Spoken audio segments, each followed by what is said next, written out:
Oh, Alhamdulillah. Hari ni kita berjaya bawa balik tiang terakhir. Alhamdulillah, ya Allah.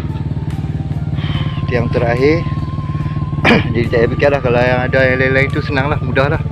Cuma yang ni agak tough sikit lah. Agak tough sikit. So final lah, kita dah dapat. Kita cuci.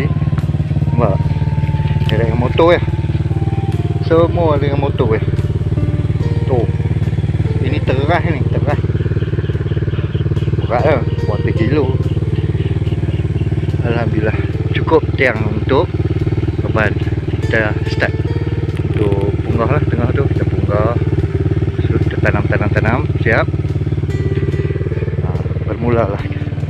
Ambil kayu-kayu yang saiz ni je lah. Ini tak teruk sangat. Yang tu lah, yang tu tahu lah.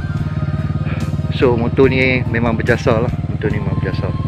Bayangkan lah, segala tiang ni besar ni semua daripada dia. Kalau angkat lori leceh sikit sebab lori 3-4 orang. Kalau nak angkat masuk lori apa semua dia jadi leceh, berat. Dah lah berat bila nak angkat lagi kan. So bila seorang-seorang dia senang sikit, kita ikat ujung kita heret je. Alhamdulillah. Tengok semua hasil-hasil tiang ni jasa daripada motor tu. So kita sayang motor ni, kita akan jaga elok lah. Dia pun jaga kita elok. Buat dulu, nanti baru kita start buat lain lah motor ni. Dia koyak cushion ke apa biar dulu, sebab kita duk angkat buat kerja kan. Kita buat kerja. Alhamdulillah. Oh.